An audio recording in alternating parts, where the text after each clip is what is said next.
Hello bachcho. So let's see this question. Consider the DT reaction. DT reaction here is deuterium-tritium fusion. In the A part, it says calculate the energy released in MeV in this reaction from the given data. तो सबसे पहले हम इसका first part देखें. तो सबसे पहले बच्चों हम इस क्वेश्चन के लिए फाइंड कर लेते हैं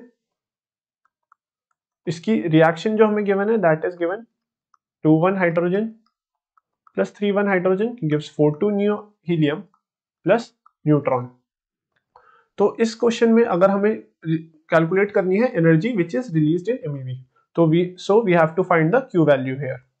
Q वैल्यू हमारी होती है डेल्टा M इंटू 931.5 MeV के बराबर. ये हमारा फॉर्मूला होता है for the Q value. Delta M हमारा यहाँ पे होगा मास डिफेक्ट. तो मास डिफेक्ट और मास डिफेक्ट हमारा होता है basically the sum of the masses of the parent nuclei minus the sum of the masses of the daughter nuclei. तो यह यहाँ से हमारा डेल्टा एम बनेगा sum of the masses of the parent nuclei. हमारे इन दोनों न्यूक्लियाई के हमारे मासेस गिवन है, तो 2.1014102 plus 3.016049 minus the sum of the masses of the daughter nuclei which is 4,2 helium का मास हमारा होता है बच्चों 4.00260 minus mass of neutron which is 1.00867 into 931.5 MeV. So यहाँ से जो एनर्जी जनरेटेड आएगी that will be equal to, सबसे पहले हम इस मास डिफेक्ट को कैलकुलेट करें तो ये बनेगा हमारा 0.018878 इंटू 931.5 MeV. सो अपॉन सॉल्विंग हमारे पास जो एनर्जी रिलीज की वैल्यू आएगी वो आ जाएगी 17.58 MeV. तो इतनी अमाउंट ऑफ एनर्जी हमारी रिलीज होगी by the fusion of 2,1 hydrogen and 3,1 hydrogen.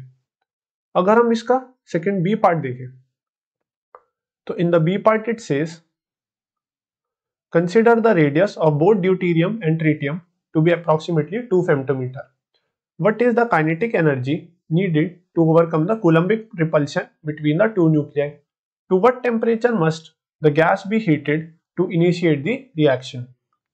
So बच्चों देखिए इन दिस क्वेश्चन हमसे बेसिकली कहता है कि हमारे जो ड्यूटेरियम और ट्रिटियम के जो कोलिजन होगा उसको हमें कितनी काइनेटिक एनर्जी देनी पड़ेगी कि उनके कोलिजन के टाइम हमारा कोलम्बिक रिपल्शन ओवरकम हो जाए.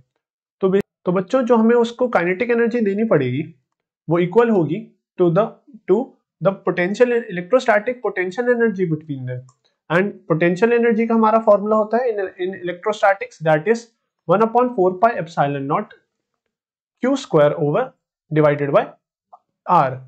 R basically here is distance, इसको हम कैपिटल R से डिनोट करते हैं.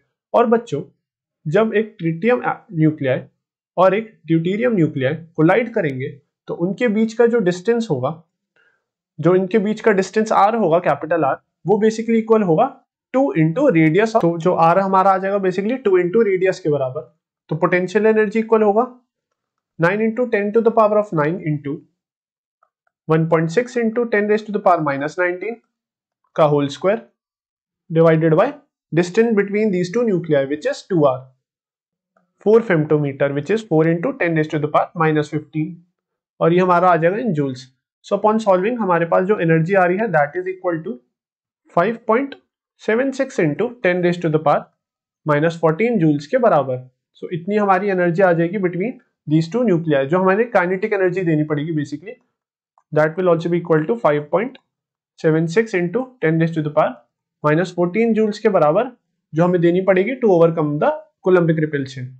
और हमारा बेसिकली जो टेम्परेचर होना चाहिए टू इनिशिएट द रिएक्शन वो हमारा आएगा by this formula kinetic energy equals to 3/2 kBT. Basically kB here is the Boltzmann constant, T here is the temperature, and kinetic energy की वैल्यू हम यहां से पुट करेंगे. तो हमारे पास ये आ जाएगा 5.76 into 10 raise to the power -14 into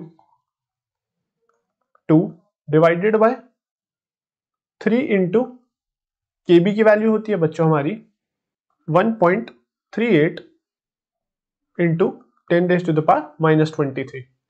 तो यहां से हमारे पास टेम्परेचर आ जाएगा एंड अपॉन सॉल्विंग हमारे पास जो टेम्परेचर की वैल्यू आएगी after solving this left hand side of this equation, ये आएगी 2.78 into 10 raised to the power 9 kelvins. So this is the temperature बच्चों जिसमें हमको गैस को रखना पड़ेगा to initiate this reaction to overcome the Coulombic repulsion. So this will be the value for the temperature here. So I hope बच्चों you understand this question well and best of luck.